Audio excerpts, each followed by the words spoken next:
Hello, everyone. Welcome. My name is Sarah Martin. I'm one of the co-moderators of the GBV AoR Community of Practice. And I want to welcome you today for this joint effort with the GBV AoR Helpdesk on climate change and its impact on GBV and emergencies. Until recently, climate change action was not really seen to be part of humanitarian response, but it sat over in the development sector. This has been changing due to the frequency and severity of natural disasters, as well as the impact of climate disasters on humanitarian conflict situations. So now the impact of climate change is being seen as to increase insecurity, which has been contributing to conflict. Humanitarians must now see climate change as a factor to incorporate in their work in responding to and preparing for humanitarian emergencies. GBV program managers and coordinators must also analyze and be prepared to respond to the issue. So how do we do that? Well, as I mentioned, we've collaborated with the GBV AoR Helpdesk to present some of the information from their 2021 Helpdesk Learning Brief, Climate Change and Gender-Based Violence, What are the Risks? I'll be posting the link in the chat box for you, as well as some other resources as we move through the next hour and a half. This learning brief was based on a desk review and interviews of humanitarian experts, many of whom are in the GBV AoR community of practice. And it's an introduction to climate change and its links to GBV.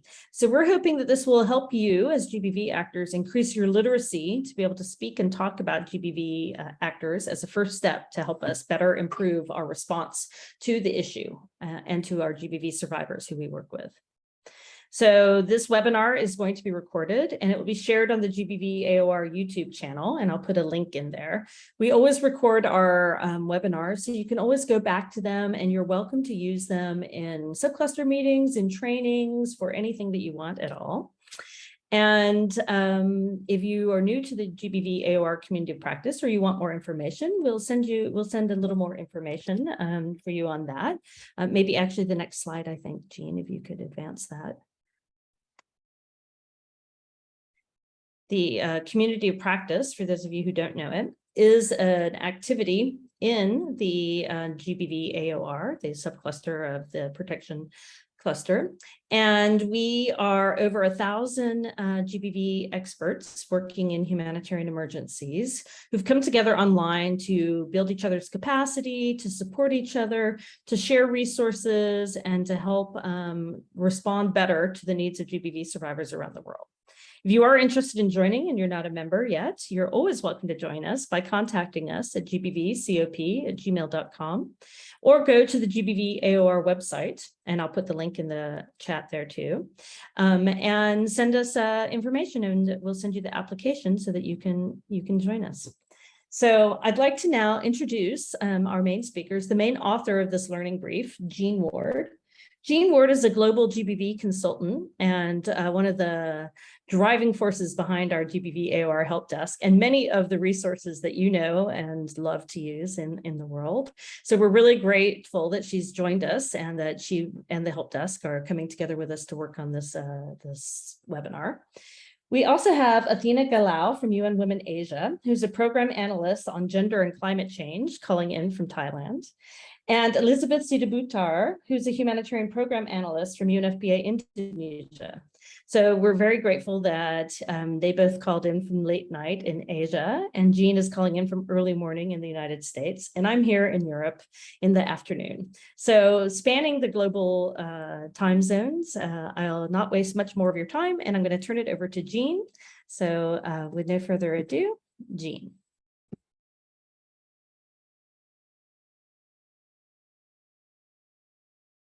Jean, you need to unmute yourself, sorry. Thank you. Thank you, Sarah, and thank you to everyone for joining. Thank you in particular to Ebeth and Athena for willing to come on with me in order to share their plans and their experiences working on sort of the intersection of climate change and gender-based violence. Let's just take a moment to look at what our agenda is for the day. I'm going to be introducing you to the GBV AoR Helpdesk Learning Brief on climate change that I led drafting. There are some case studies that other colleagues kindly worked on with me as part of the production of the learning brief. So I'll present some of the content of the learning brief, and then we'll have an informal sharing by Ebeth from Indonesia and Athena from the Regional Asia and Pacific Office. And then we'll open it up to kind of broader QA. We anticipate that we'll be with you for the next hour and 15 minutes or so. So I think we have plenty of time to really try and address any questions or thoughts that you have about this topic.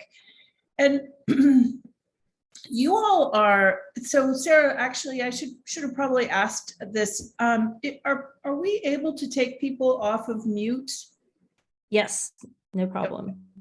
All right, so just a couple of things in terms of your all's participation. I want to encourage you to put questions in the chat at any time, which Sarah and colleagues can monitor, and we can pause and address those questions as I'm going through the presentation. And you can also take yourself off of mute, as my dogs have just taken themselves off of mute. Sorry. So let me just give them a second to calm down. Okay, so I may have to go downstairs and deal with them. Apologies for this. Obviously, something really interesting has come up. Hold on just a second.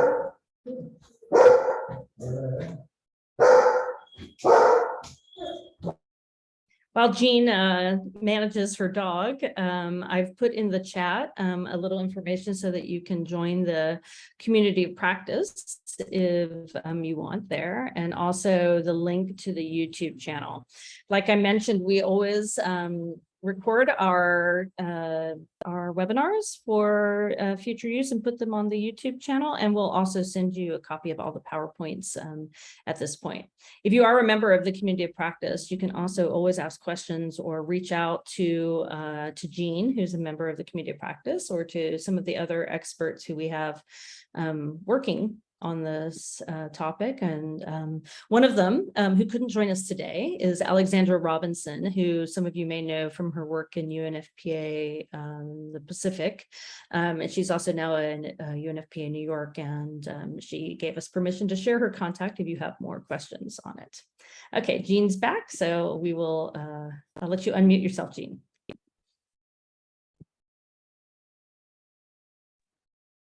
Okay, great. Sorry about that. There's someone cutting a tree down next door to me, and my dogs are really interested in that. So this is our agenda for the day, and I was just saying, please feel free to put your questions into the chat. You can also take yourself off of mute at any time and ask a question. I won't be offended if you have a question.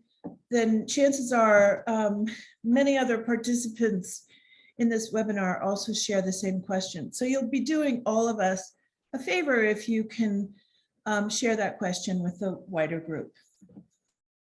All right, so let's get started by just giving you a little bit of background on the learning brief.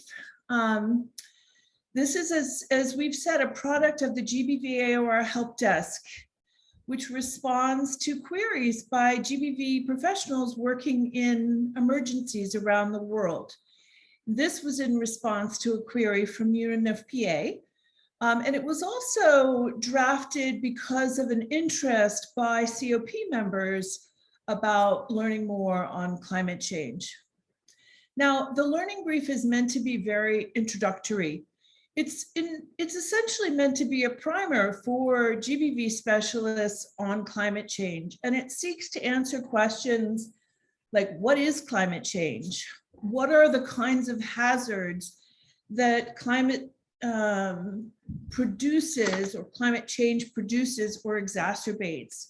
And how does climate change contribute to humanitarian emergencies around the world?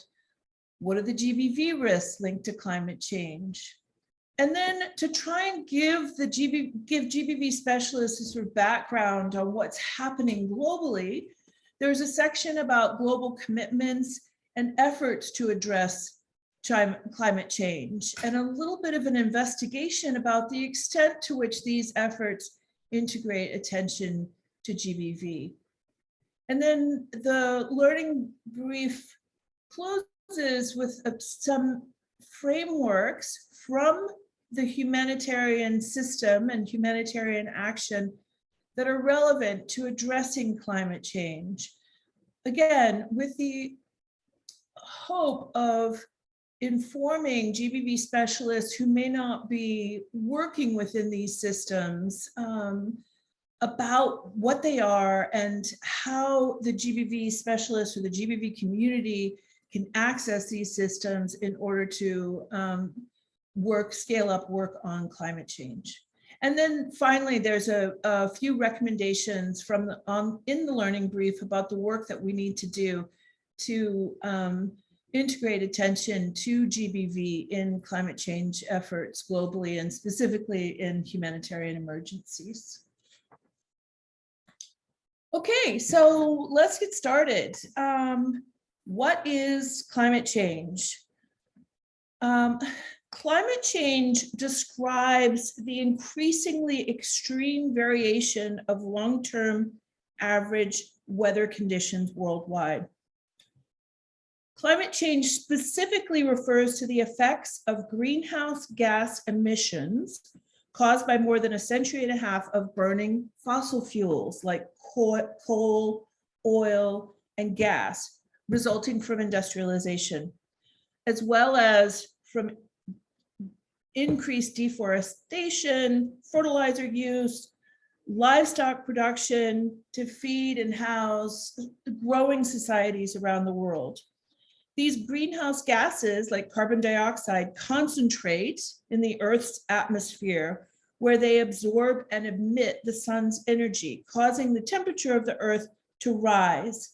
So from 1880 to 2019, the average temperature of the Earth increased by 1.15 degrees Celsius. When the atmosphere warms up, it collects and retains more water, which impacts weather conditions and makes drier areas drier and wet areas wetter. This is just important for us to know, to kind of have a picture around climate change, because a lot of people think, well, if it's about the Earth warming, then why do we have excessive rainfall, for example? When the Earth gets hotter, oceans warm and expand, and snow and ice diminish, sea levels actually rise, and this causes a negative feedback loop that then exacerbates these negative effects. An increase in 1.15 degrees Celsius may seem quite small, but actually the temperature band for human habitation is fairly narrow, and a 1.15 degree increase in the global average represents a really significant shift at different times and locations around the world. The change, as we have seen, has already had a dramatic impact on the Earth's climate. From 1901 to 2010, the average sea level rose 19 centimeters. And by the next century, scientists predict it will rise an additional 40 to 63 centimeters. And as we all know, higher temperatures resulting from climate change have worsened natural disasters, including storms and floods and droughts and heat waves. Climate change has the potential to affect virtually everyone on Earth. The Paris Agreement, which is a legally binding international treaty on climate change that was adopted by 196 parties at a conference of parties, the COP, in Paris in 2015, recognized that climate change was the common concern of mankind. The Paris Agreement's goal was to try and limit global warming to below 2 degrees Celsius, preferably to 1.5 degrees Celsius, compared to pre-industrial levels. In 2019, though, the UN Intergovernmental Panel, and some of you may remember this report coming out, produced a report indicating that it's not likely that global warming of the Earth's average temperature can be held to or below 1.5 degrees above pre-industrial average temperatures. So this means that global warming is likely to exceed what is widely understood as what we refer to as the tipping point for massive climate catastrophes. Even without reaching this point, the changing climate is expected to continue to intensify the extent and severity of natural disasters. And we're seeing that now. Just this year, a new report by the World Meteorological Organization, sorry, the truck just next door just moved. Hold on just a second. So the World Meteorological Organization, the WMO, published a report in May this year that concluded that there is a 50-50 chance of average global temperatures reaching 1.5 degrees Celsius above pre-industrial levels in the next 5 years, and a likelihood of the temperature increasing with time. This chance of reaching or exceeding the 1.5 degrees threshold has risen since the 2015 Paris Agreement. Back then, at that time in 2015, it was close to 0, but the probability has increased to 10% over the last 5 years and to nearly 50% for the period from 2022 to 2026. So I give you all of this background in order to kind of conceptualize what it is that we as humanitarian actors are going to be dealing with in the coming years and are in fact already facing. Now, so with that sobering news, let's try to better understand the types of hazards that we're going to be facing. We can think of these, and they're typically kind of referred to is slow onset disasters and sudden onset disasters. I just ask you all to think, what are some examples of slow onset disasters? You can take yourself off of mute, or you can pop your reflections into the chat.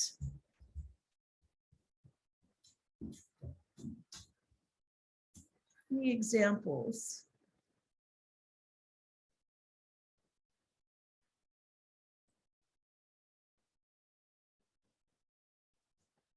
Sarah, can you see the chat? Yeah, hurricanes,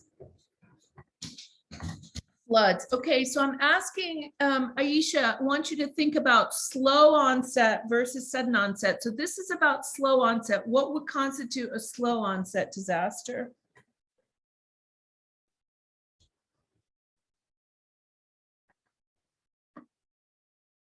Drought.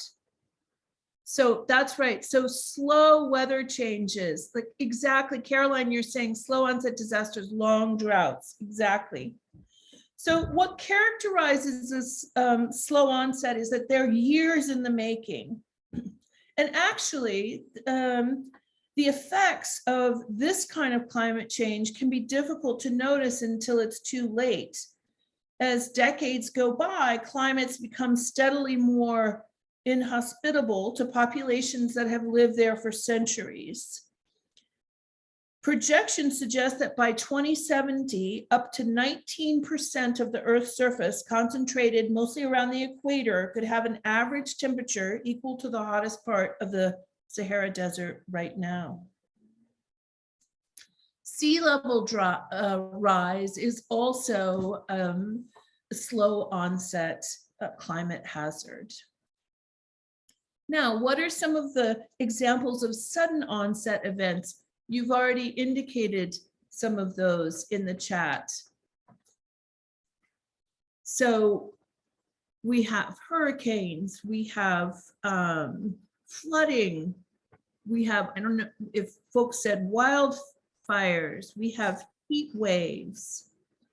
And although sudden onset disasters are more readily discernible than slow onset events, they can be just as, if not more, destructive. And then we have some results, some sort of outcomes of these sudden onset disasters that folks are putting into the chat, like failure of critical infrastructure. When you have an earthquake, for example, that are really important in terms of recovery and resilience from climate change events. Now let's just look at how climate change is going to impact humanitarian emergencies.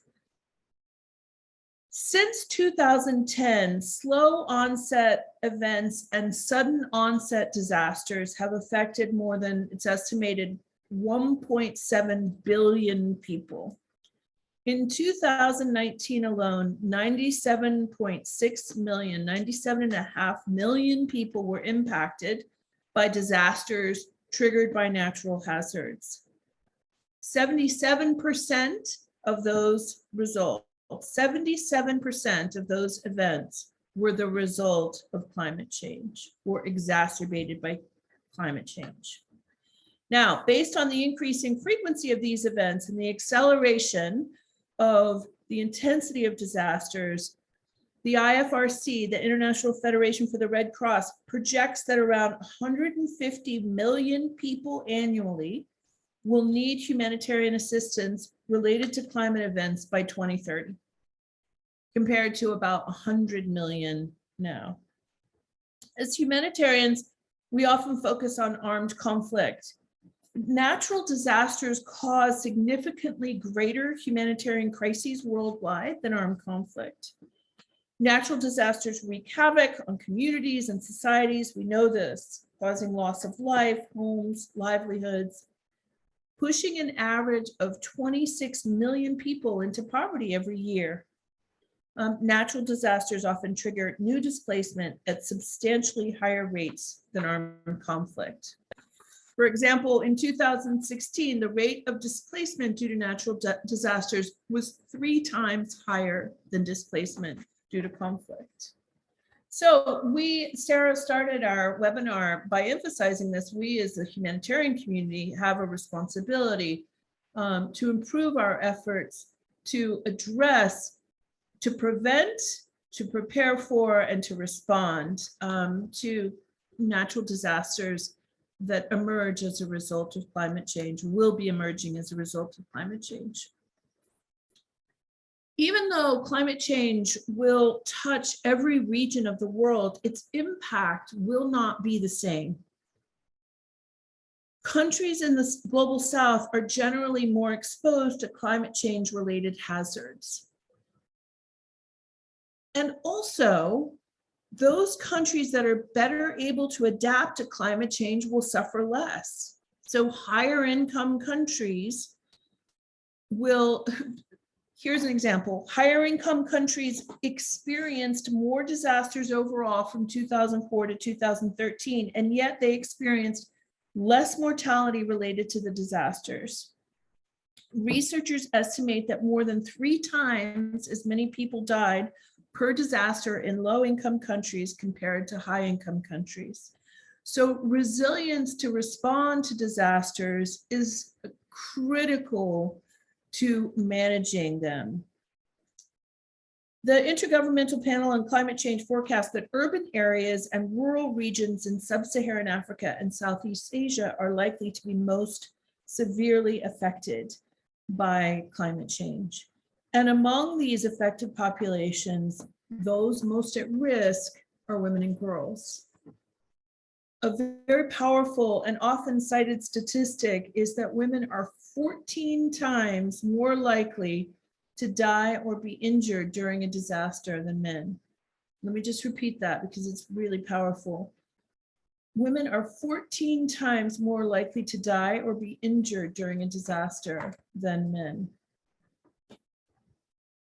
Now, for those women and girls who survive, climate change can amplify and accelerate pre-existing gender inequalities, increasing dispossession, marginalization, and discrimination of women and girls in affected communities. This impact, in turn, affects women and girls' ability to adapt or recover from climate-induced emergencies, and it risks their livelihoods disproportionately.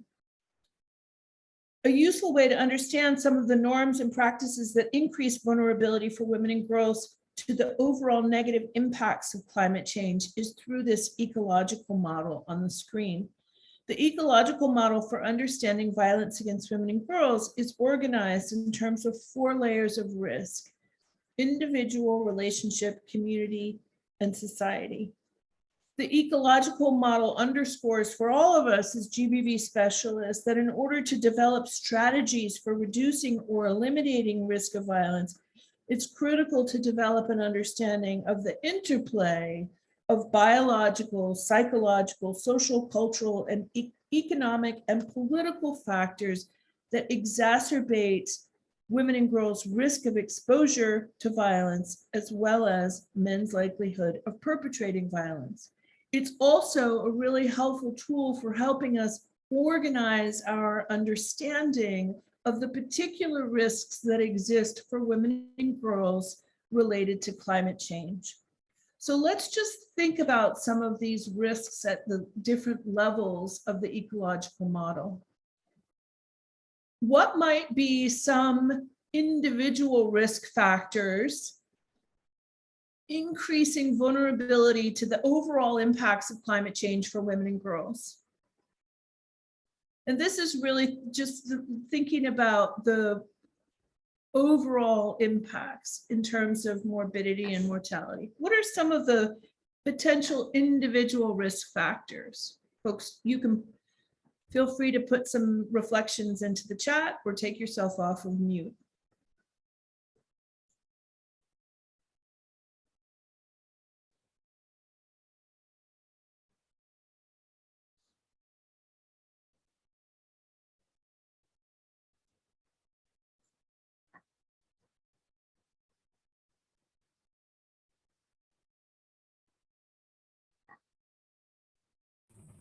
What do folks think? Any ideas, any reflections?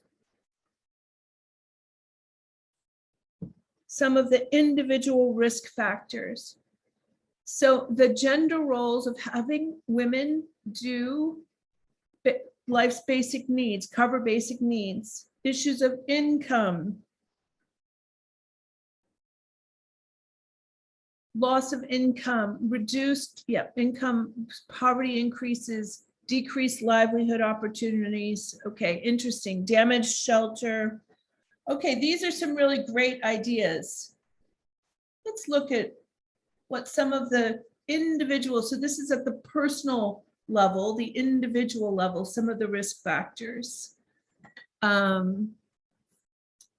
like, Sarah, I like what you said, what Laura Forsyth said. I don't know what Laura Forsyth said. That's great. Okay, so age and education, so low literacy levels, lack of livelihoods, I think somebody mentioned, high dependence on natural resources and agricultural sustainability, less experience with skills that could mitigate risks, literally skills like climbing a tree or swimming, for example, in the situation of a tsunami. Lack of access for women to credit or insurance to assist recovery from disasters. Disabilities, situations, individuals who are in situations of displacement. And Laura has said women's reliance on rain-fed agriculture, small land. Yes, with poor soil. Very good. Okay, now what are some of the potential relationships? So these are risk factors that exist at the level of family. Sorry, that should say intimate partners and friends. Any reflections about those risks to the impacts of climate change for women and girls? You've already mentioned some of them.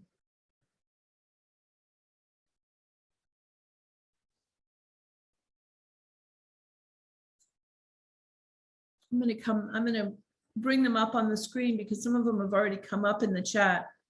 So domestic responsibilities, including caring for children and older relatives, making flight during a disaster particularly challenging.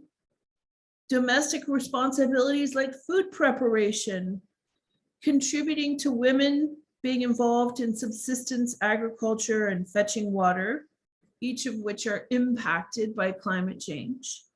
Exclusion from decision-making processes that could contribute to better household preparedness and resilience. Low socioeconomic status at the household level, being so Aslam, you're saying being dependent financially. Exactly. And Sarah, you've mentioned absentee husbands working abroad. That could be a risk factor, especially when women have no access to sort of decision-making around disasters. Okay.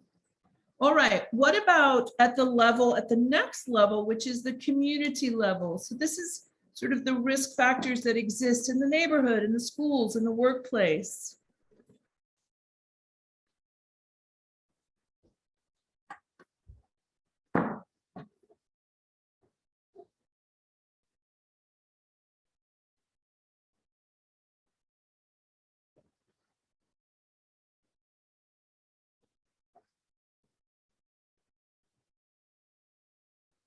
Some of you have already mentioned some of these risk factors.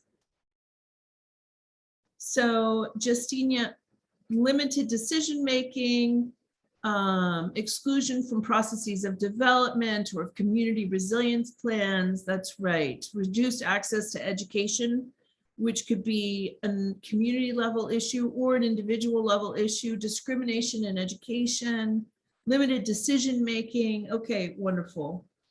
So at the community level, some of the risk factors identified in the report, in addition to the ones you all have identified, are high unemployment, gender discriminatory employment practices, which means that women's work is in the informal sector and more affected by disasters, social norms for women and girls related to mobility, so prohibitions against being in public that discourage evacuation, and the expectation around clothing that makes movement for women and girls more cumbersome in the immediate moment of a disaster.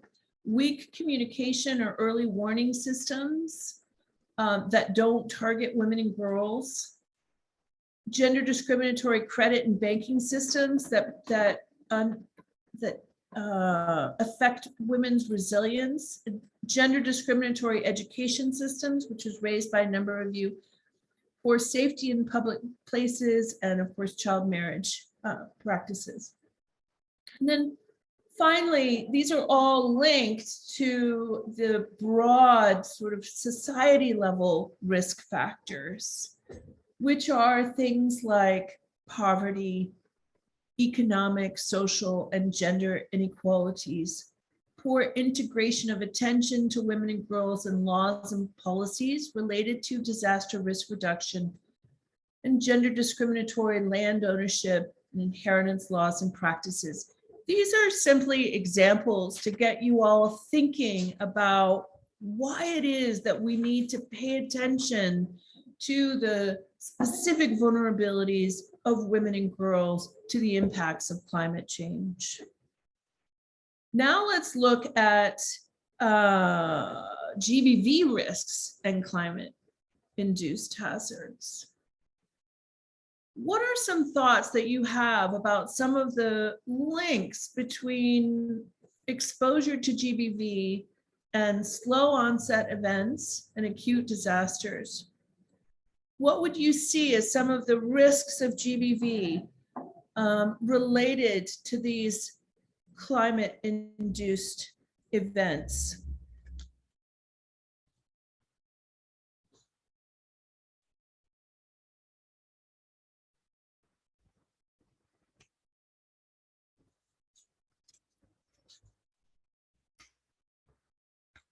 let's take the slow onset events, for example. Actually, let's take the acute disasters, because sometimes those are more easy to figure out. Okay, Laura, we have slow onset events causing increased stress and insecurity. Angelica, at the community level, more risk of human rights violations by government agencies. Interesting. Justina, increased economic stress may perpetuate or exacerbate early marriage. Essential services are disrupted, which impacts access and resilience. Trading sex in exchange for rent or food. Okay, great. So you're certainly identifying some of the concerns. We know that climate hazards have a pronounced impact on the risk for women and girls to GBV. Climate change creates these chronic and acute stressors that we've just looked at, which can exacerbate or amplify pre-existing GBV risk factors for women and girls. And these are poverty, rigid gender roles, personal and community conflict. Many of the GBV risks are the same for slow onset climate events and for acute events. But it's useful to just try and tease out what some of the differences might be. In terms of slow onset events exacerbated by climate change, such as drought, these, as Laura has already said, can increase stress in the community. And when stress happens, communities tend to retreat to more conservative or traditional practices, including patriarchal practices, which in turn can contribute to more violence against women and girls. In both slow onset and acute disasters, so acute disasters, remember we're talking about flooding, cyclones, wildfires, etc. There are additional workloads for women and girls that may mean they're not able to be as responsive to the domestic demands of male family members, and that puts them at increased risk of family violence or intimate partner violence. Women and girls might be required to walk increasingly longer distances to find potable water and to find food for their families, making them vulnerable to sexual assault. And as someone already identified, in the context of resource scarcity, women and girls are more likely to be coerced into sexual exploitation. And when families are unable to meet household needs, it is often evidence suggests that there is a risk of child marriage increasing.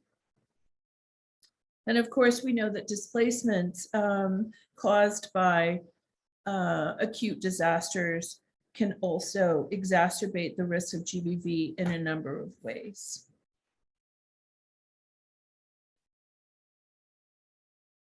So we understand these particular impacts, and we understand how widespread they are, and we understand that they are related to both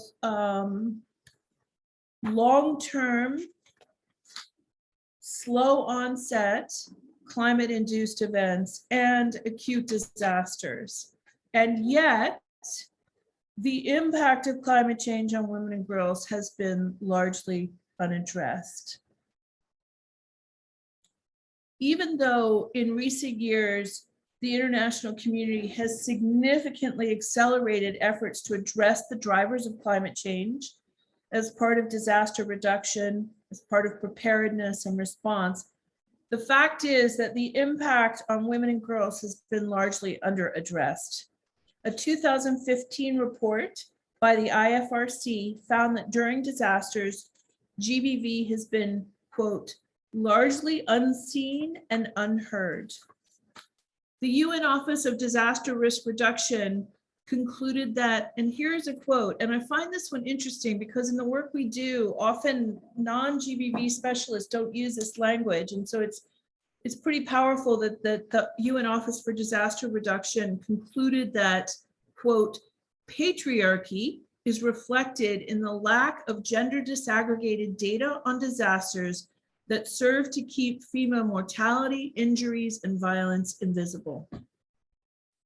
So as Sarah said, when we first started this webinar, now is a critical time for GBV actors working in humanitarian crises, as well as at the nexus of humanitarian and development programming, to ensure better attention to GBV and gender equality in both acute and slow onset climate-related disasters. So right now, I'm just going to briefly tell you about a couple of sections that exist in the report. I'm not going to go into them because they're very technical, and so I'll let you read them at your leisure. There is a section that identifies the global actors and the global policy environment related to climate change that it's useful for GBV in emergency specialists to know about. And so it talks about the UNFCCC, talks about the different policies of the UNFCCC, the Kyoto Protocol, the Paris Agreement, which we've already talked about, the Gender Action Plan, etc. And then it looks at what some of the other UN bodies are doing in relation to climate change, just in a very sort of brief way. It looks at some of the global technical groups that exist for climate change.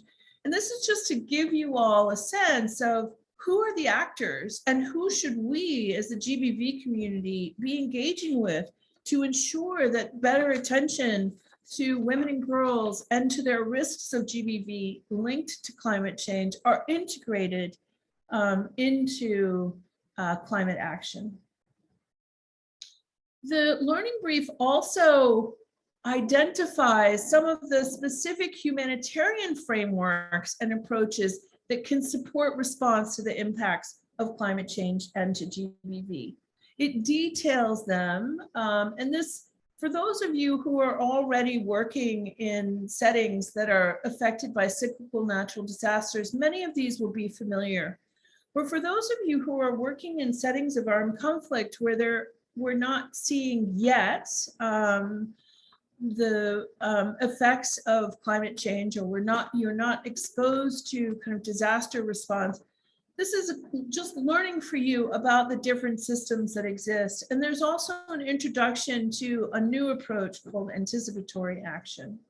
So some of the humanitarian frameworks and approaches include disaster risk reduction, preparedness and contingency planning, climate change adaptation, something called resilience, and then anticipatory action. Mark Lowcock, the former Undersecretary General for Humanitarian Affairs and the Emergency Relief Coordinator, said, "We can predict many crises and take action as soon as we know the problem is coming. If disasters take us by surprise, it's because we weren't looking."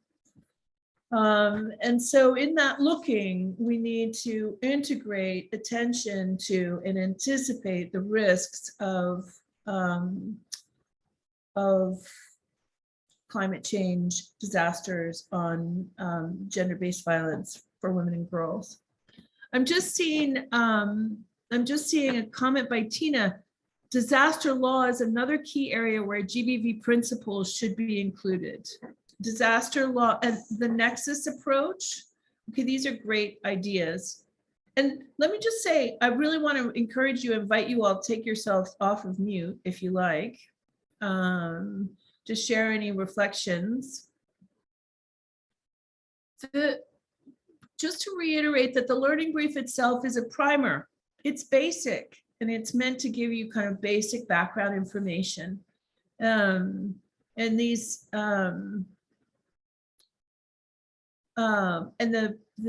so this is a starting point for you to kind of gain knowledge. Sarah, did you want to share anything about your reflection about disaster risk reduction? Sure. I mean, it was a few years ago, but when I was working in Asia, we had a conference with the Asia Disaster Preparedness Center in the Philippines. And we tried to bring together local women's organizations and NGOs like Oxfam and the local Red Crosses who were working with women on disaster risk reduction. But the government-based disaster preparedness or disaster risk reduction agencies were almost entirely male dominated and really had no idea of what the NGOs were working on. So there was definitely a gap between, what civil society was trying to do with gender and what the governments were doing. And I'd be curious to hear from our other colleagues if things have changed much since I left Asia 4 or 5 years ago. So, and we can put that to Athena and Ebeth as well when they share their contributions. Tina has also, just for everybody, put in chat some information on disaster law and GBV protection, a link. And Laura, you were suggesting linking outside of humanitarian frameworks to development initiatives that have been working on climate change. Yes, and particularly slow onset issues. Yes, and those approaches. And there are a couple of case studies in the learning brief, one of which looks at the Sahel and the effect of sort of slow onset disasters related to climate change there. Okay, let me just, Thank you. May I just say something? Thank you so much, Jean. This is really a very informative session. And I worked for IFRC for the last 6 years, and I was totally excited about their project, which started around 2016 on disaster law and GBV. And so I put a link to, there were only 3 country studies that were made, and there is a global study, which gives a sort of an overarching view.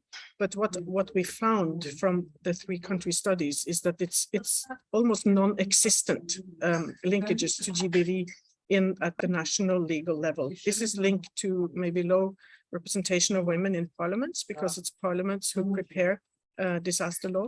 It's also linked to not including women in management committees around disasters. And I usually use the example of lack of mandatory creation of shelters, GBV shelters during an onset of a disaster. That's one example that should obviously be in a disaster law. So I just want to encourage all of us to lobby as much as we can for continued studies, because Nepal, Ecuador, and Zimbabwe, it's not enough. The world is large.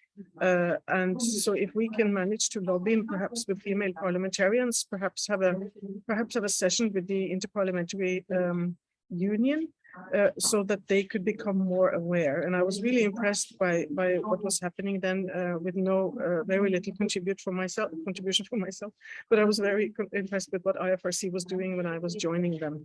But the forces against including gender and GBV issues into disaster law and any of the other areas that you have described here, the forces are very, very strong.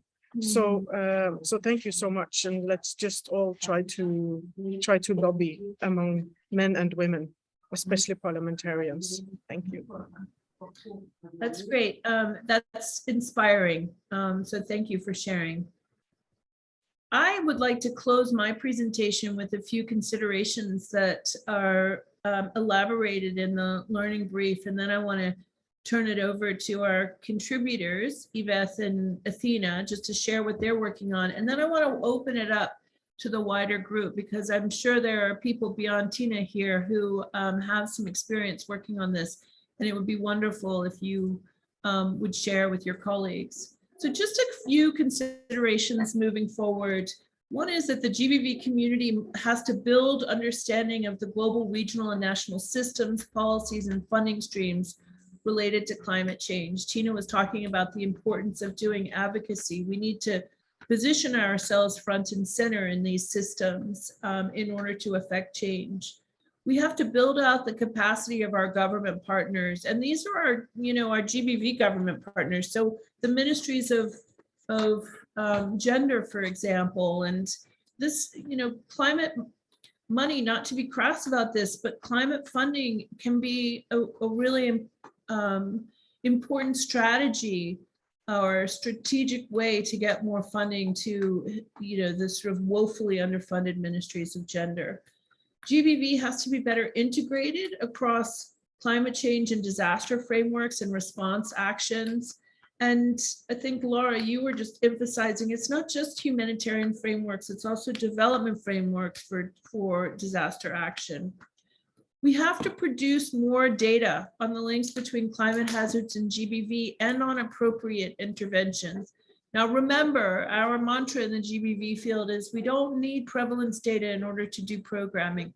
But what we do need to understand, we need to integrate attention to women and girls in the data systems that exist to monitor disaster risk and to look at disaster response. We have to invest in system strengthening related to GBV. So systems, investing in GBV coordination, investing in referral pathways, in response networks. I know there was a comment in the chat, and I don't remember who, maybe it was from Justina, saying we have to invest in understanding and we have to amplify the work that's already being done by women's organizations and women's networks to respond to GBV incidents, but also to promote climate change adaptation and resilience. Christine, you just put something in chat, which is now moving beyond me. Can you take yourself off of mute and just share it? Are you able to take yourself off mute? I think you have a resource that you just shared on Mozambique. Yeah, Sarah? Yeah. Hi. Sorry, I have a baby at the background. No problem.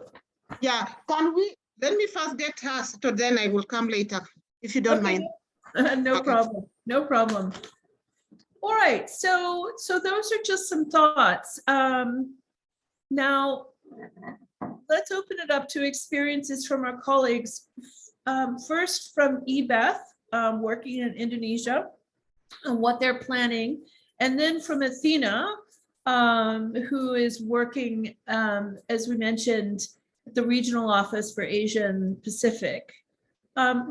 Let's hear from them, and then let's open it up. Mahubub, you're saying, or Nawaz, that you're conducting scope and challenge of GBV and reintegration into society with the government. So we'd love to hear some more about that after Ebeth and Athena share their work. Ebeth, over to you. Yeah, thank you so much, Jane, for your comprehensive explanations to bring up the things that we need to do soon because due to the climate change. Yeah, hello, I'm Ibet from UNFPA Indonesia. I'm the Humanitarian Program Analyst. So we, the UNFPA, as a global patient vision and mandate, we would like to have the world where the zero tolerance for preventable maternal deaths. And also maybe same with all these members here on GBV AoR, zero tolerance for gender-based violence and harmful practices. And the last one is would like to have the world with the prevention or zero tolerance for the unmet need.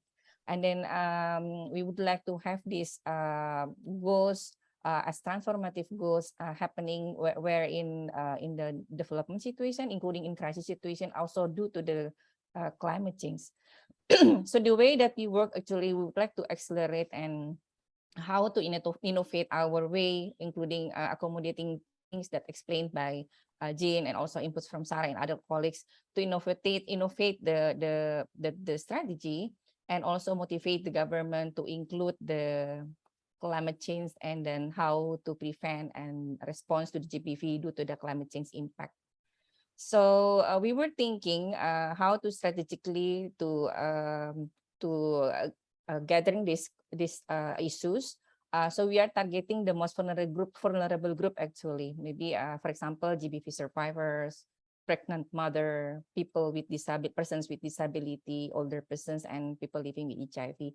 That's we are categorized as the most vulnerable group that would be facing the most difficult situation when the climate change impact occurs, for example, impacted natural disaster or the other onset or the sudden crisis that occur due to the climate change. So the idea is how to interlink the humanitarian nexus with the development and then resulted the community resilient, especially for women. Young people is one of our center for the climate change, including girls, So the policy advocacy, strengthening institutions, and then ensuring continuation of sexual reproductive health and GBV services when the climate change huge impact occurs. So we would like to, because some colleagues also explained that essential services could be impacted, definitely will be impacted due to the climate changes. So how to ensure the continuation of sexual reproductive health and GBV services when the climate change with impacts occurs in Indonesia, where Indonesia also categorized are the most prone disaster areas. 97% of our area is are living in the disaster zone area. So we did the discussions with the GBV subclusters, where UNFPA is co-lead the GBV subclusters with the Ministry of Women Empowerment. So some activities that we are gathered from the member, we did the dissemination on the climate change and impact to the GBV. There is some points that gathered by UNFPA regional and the headquarter on the impact close related between climate change impact to the increment of the GBV. So we did that one time, but during the sessions, we also gathering inputs from the member of GBV subclusters. There are some members state that coordinated by coordinating Ministry for Maritime and Investment Affairs. They did the mangrove planting in coastal areas and combine that with the women livelihood programs and also how to accessing the health general services for this particular program. And there are some member of the GBV subcluster already did the women livelihood program due to a long drought that already occurs in eastern part of Indonesia, like in NTT. So facilitated by women-led NGOs like World Vision International Indonesia. And also UNFPA now working with You Inspire and one woman-led NGOs in selecting the woman champion on climate change, which already occurs. And that's also we're gathering that inputs from the member of the GBV subcluster. Is it possible to get the woman champion who are doing the disaster risk reduction, including climate change? So this is still continuous that we've done that is with the You Inspire, with the NGOs, with the young people, and then women-led NGO. And the last one that we gathered inputs from the persons with disability livelihood groups, which is also supported by National Commission of Violence Against Women, government officials, and UNFPA, and one NGOs, local grassroots NGOs, is called Yakum. They are collecting the garbage recycle bank, management of waste bank. So the leader, which is the village leader, is a women, able to make a decree and then have the village funding how to manage the waste, the garbage from the community, and they are collecting that and involving the people with disability to do this, and they have their livelihood program until now. So that's kind of the activities we learned from the member of the GBV subclusters. So the idea that UNFPA Indonesia, still because we are living in the middle income country, policy advocacy is our main target, and strengthening institutional capacity and ensuring continuation of the essential services. So the solution should take account how to climate change affect all people, especially women, women and young people in particular. So our plans for this year and next year, because we have a limited expertise on climate change, so we are strengthen our coordination and collaborative actions with others. And then Ministry of Women Empowerment, UN Women, and as well women-led NGOs is agree to, is it possible to have a research on state of the gender equality and climate change in Indonesia? So we are developing the TOR now to support the government stakeholders in addressing the climate change related security risk, and then how the related to management of natural resources, and then how related to GBV. So we would like to emphasize the importance to prevention of GBV and the impact of GBV due to climate change in Indonesia. So we're hoping we'll do that in this year with UN Women and Ministry of Women Empowerment, and definitely with women-led NGOs, member of GBV subcluster. So the idea is not to stop at that particular point, but we would like to bring that in policy brief next year by having the recommendation for policy work, research, and the way to extend plans to enhance the gender analysis, integration of gender equality, and how to reduce the risk for the most vulnerable group that we mentioned previously, which furthest behind, like persons with disability, GBV survivors. So we would like to have the policy brief specifically for the most vulnerable group, and then collaborative way with the member of GBV subclusters. So yeah, we will continue also looking for the women leadership on disaster risk reductions. It's quite challenging to find this, and then climate change. But hopefully we will have that by end of this year or next year. At least 50% from the grassroots level, women leadership on the RR and climate change, to bring up to share the voices that the climate change occur and the impact, and there are some in community leadership that can contribute to strengthen or to reduce the risk due to the climate change. So I think we just need a very limited on that particular things still, Jane. But upskilling health professionals and GBV frontliners still become our priority programs, so they can be ready for these challenges when the impact of climate change occurs, so to be more resilient. And the last one, that UNFPA still believes that young people should be empowered, especially girls, and because they can agent to support an innovative solutions that improve the adaptive capacity to the community. So I will stop here, but with also looking for inputs and to enrich our plans. We noticed that the impacts of climate change affect us now, and the time is to act is really now. So thank you so much, Jane and Sarah, for the time. I offer to Jane again. Over to you, Jane. Thank you. Thank you so much, Yvette, and we really look forward to hearing more about how your work progresses. Now I'm going to turn it over. I'm sure people have questions for Yvette and the work that they're doing in Indonesia, but let me first turn it over to Athena, and she can share with us the climate change project that she's overseeing in Asia and the Pacific, and then we'll open it up for questions. And as Sarah is just reminding everybody in the chat, if you want to share if you have questions for Yvette and you don't want to forget them, please go ahead and write them into the chat. And the same for Athena. As Athena's speaking, if you have questions, please feel free to write them into the chat. Okay, Athena, turning it over to you. Sure. Good morning, good afternoon, and I guess good evening to people in Asia and the Pacific. Hello, represent.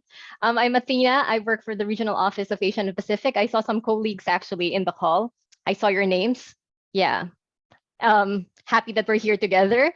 So I'm Athena. I work on the Nexus Interface of Gender and Climate Change. I'm together with our climate team. We're advancing a flagship program entitled Empower Women for Climate Resilient Societies. We're actually on our fifth year. So we're actually in the tail end of the first phase, and we're now moving towards the second phase of the project. So gender-based violence is one of the key. When you look at our problem statement, unfortunately, I can't share it on screen. I'm so sorry, Jean. I forgot to tell you. But gender-based violence is really one of the key drivers for creating the project and making sure that we address gender-based vulnerabilities that compromises women's and girls' rights. So the goal of the project is we have 5 approaches actually in terms of the work on gender and climate change. So the first is that we work to amplify voice and leadership. So that means that we try to enable women's and civil societies organizations to participate in decision-making on climate change. So this work, so you could imagine that a lot of women's organizations are actually excluded in climate spaces, because most of in the past, you can imagine also in the past, maybe a decade, or maybe it's only in the last 5 years that gender has really been recognized as critical to the climate discussions and climate negotiations. So now the space is a bit more welcoming. So we're trying to really build capacity of women's organizations so they can engage in those spaces. And then the second one is that we also engage in the use and production of gender data. So I heard you, Jean, when you said, yes, we have to build more evidence on gender-based violence. And that is exactly what we're trying to achieve as part of this program. So we work with national statistics offices because we recognize that it has to be systematic in the way that we produce data. Otherwise, policymakers don't really accept the data, or we should have, of course, we have to also ensure that the data is, what do you call this, is strong and reliable. So we work with statistical offices on that. We have developed a list of example indicators, and one of them talks about, or makes sure that, one of them, actually two of the indicators includes references to sexual and gender-based violence. The third approach is that, of course, like all other gender people, probably, is that we make sure that we create more gender responsive policies. So from our side, we work in the developing nationally determined contributions. We also try to influence national adaptation plans, gender action plans related to climate. The fourth area of our work is that we try to build women's economic empowerment and climate resilience through renewable energy, because the project is actually a joint program with UNEP. So we are able to maximize their capacities and then build like long-term sustainable livelihoods through renewable energy. And the last one, of course, because we're obviously at the regional level, we also try to work with ASEAN and other regional partners to make sure that we really amplify the work on gender and climate change, and also disaster risk reduction. So some of the things, for instance, I heard the last presenter talk about the state of gender and gender equality and climate change. So we've produced at least 6 flagship reports on the state of gender equality and climate change. Unfortunately, we're not very strong on at least analysis was very minor in terms of gender-based violence. It's also because a lot of the policies, as you said earlier, are basically non-existent, like on gender, on GBV. So, but moving again on a more global scale, we know that like in the last COP26, there has been an increasing reference of gender into the national determined contributions. For those that do not work on the climate space, NDCs are the primary climate policy that countries use. So there has been around 50% of the NDCs now has references to gender. But unfortunately, IUCN made a study also last year. Only 6% of 89 NDCs have GBV considerations. So yes, it's bleak. It's kind of like we're kind of getting there, but we're not there yet. And then when you talk about climate finance, which is also a big issue, I guess also at the humanitarian level, because you see that there is also depending on the emergency, of course, because some emergencies are higher profile and some are low profile. But for lower profile, it's very difficult to get financing, even for humanitarian actions. In climate finance, it's kind of similar. We still fall short of the commitment to 100 billion. A lot of the money is going to mitigation. In Asia, for instance, only 22% is being funneled towards adaptation. And GBV, for instance, GBV falls under adaptation, obviously, because we work with agency and women's empowerment. So that's really sad.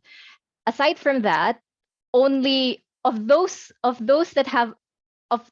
resources that actually kind of has gender, only 1% actually goes to women's organization and only 13% to civil society. So climate finance is a problem. Countries are saying that there are really big gaps in terms of financing their adaptation and mitigation targets, and GBV falls at the peripheries.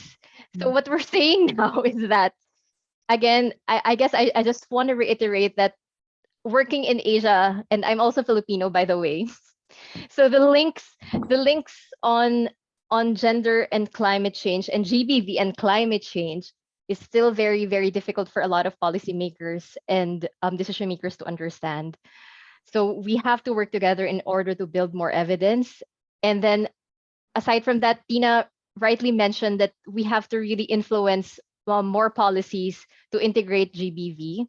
Yeah.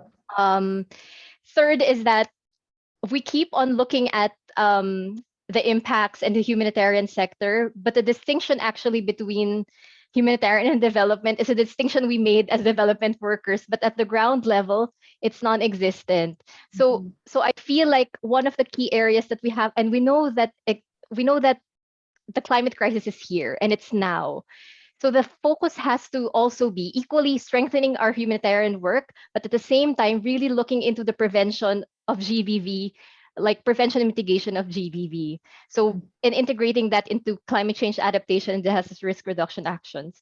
The fourth one is that the grand bargain was like in 2016. It's also already 2022. I feel like we have always said that women's organizations, local communities are always best placed to address gender-based violence and make our actions more sustainable. So the localization agenda has to really be pushed further. And yes, together with all 77 of us, 76 now in the room, we have to really push for it. And finally, together we have to really advocate to access other types of financing for women's organizations and women's groups, and to make sure that they actually benefit from these kinds of activities. UN Women will be working on these in the next 5 years. So everything that is outlined here is something that we commit to do. And we're very much looking forward to working with all of you on that. So thanks. Handing over to you, Jean. That's great, Athena. Thank you so much. I think, your presentation really illustrates how important it is to embed ourselves in this architecture that we normally wouldn't really know that much about. And it also emphasizes, this is really important for GBV specialists to hear, that even though there has been some effort, as you say, in the last 5 years to scale up attention to gender within climate action, that doesn't translate into specific actions on gender-based violence. And so that means we do have a lot of work ahead of us. I want to open it up to the room to share any questions that people have, or also opportunities for participants to share their own experiences of working on climate change. And I'm just seeing that there's Sarah, can you scroll on the chat? Is that possible, or is it me? Yes, sure. Yes. What can I do for you? Well, there's just a couple of messages that have just come in. It must be my chat. It's fine. I think it's Christine shared a number of resources, and I shared an e-training as well. And we'll make sure that we send all these to everyone who registered for the webinar. We'll attach them as well as the PowerPoint. Okay, super. So any questions for Ebeth or Athena on the work they're planning and the work they're currently involved in, or any folks who want to share the work that they're doing now?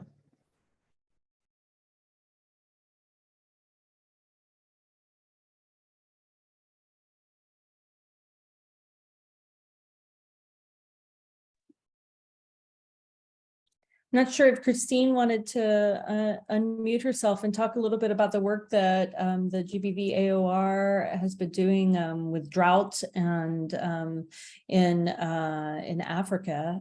That might be quite interesting. A lot of our work comes from Asia, but I know that there's been a lot of increased attention, particularly in the Sahel, around this topic.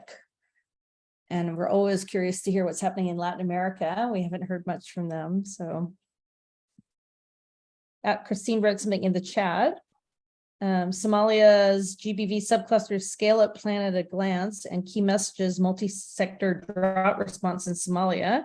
Members of the East and Southern Africa Regional GBV Working Group has worked closely with the subcluster in Somalia to develop a short reference guide outlining the activities that will be prioritized during the scale up of the multi-sectoral drought response. So again, if you're a member of the community of practice, we have initiated a hashtag on climate change to mark any work on this so that you can easily find it in one place too.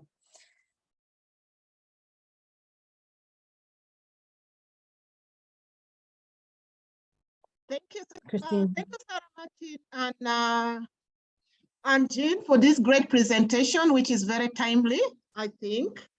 And as compared to the Asia and the Pacific region, which I think has made some tremendous progress in terms of addressing gender-based violence in disaster risk reduction kind of work. I think in Africa, it's quite a new thing, you know, which means that responses to natural disasters or hazards, which tend to be government-led, you know, it does not strongly reflect a component on GBV risk reduction. And we're seeing this if you look at the study that IFRC and UNICEF did in a couple of countries in Africa region, looking at the extent to which gender and GBV is integrated in disaster risk reduction and management legislations.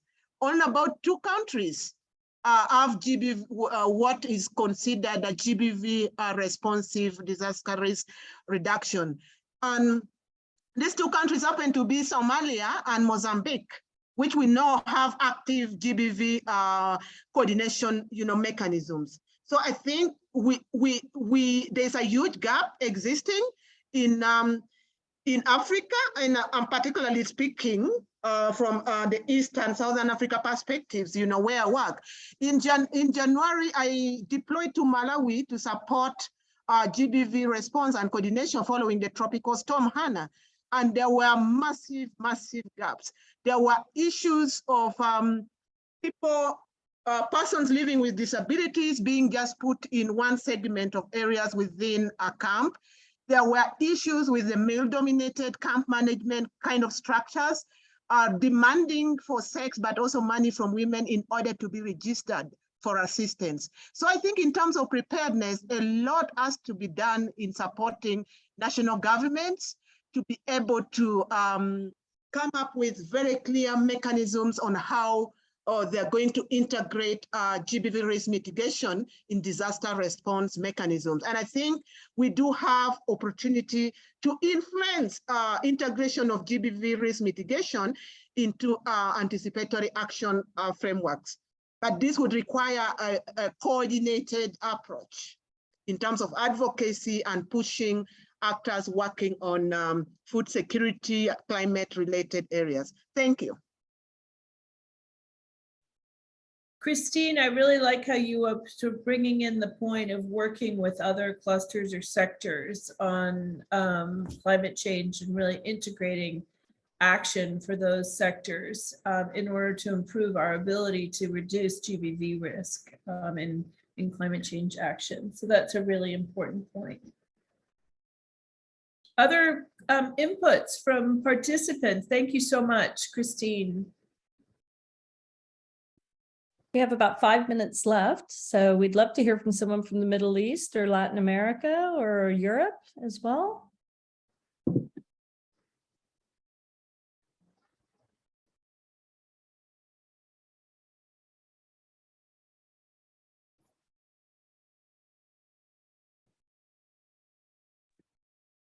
All right, sounds pretty quiet out there, Jean. Maybe you want to tell them about the help desk as we wrap it up. Super, sure.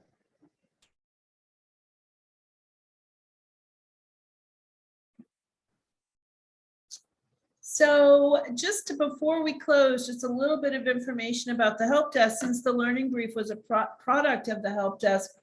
Just to remind you all that the help desk is a technical advice service, and it's for any individual or organization working on GBV and emergencies.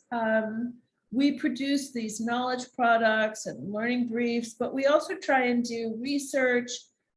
We collect evidence to promote learning in the field of GBV and emergencies. And all of the services for the help desk are free and can be confidential if requested, or they are confidential unless a decision is made otherwise, and they can be tailored to individuals and organizations. So we look at things like GBV guiding principles, healthcare, case management, referral systems, any questions that you all might have, you can come to the help desk.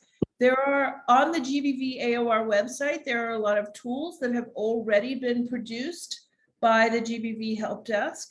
But if you want support for something that you're not seeing on the GBV AoR website, or that where there aren't resources available, and it's a question that you have, you can send an email to inquiries@gbvhelpdesk.org.uk and ask, can you all support me with this? And sometimes there are,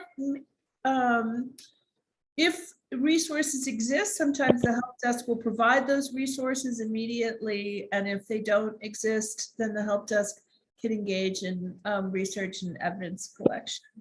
So really encourage you all to access the help desk. It's a resource that's meant exactly for you.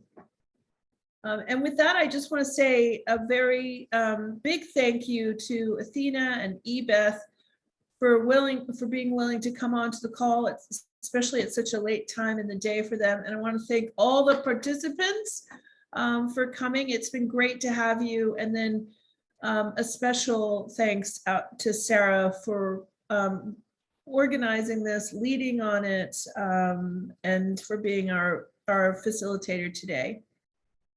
Thank you so much, Jean, and thank you all for coming. Again, you'll be able to find this on the GBV AoR YouTube channel. And if you're a member of the community of practice and you have some questions you didn't get around to asking today, Jean is also a member of our community of practice, and we are always there to try to share and build our knowledge. So thank you so much, Jean, for sharing this and putting together the webinar panel today. Thank you, everyone. Thanks, Bye-bye. Everyone. Bye. Take care. Bye.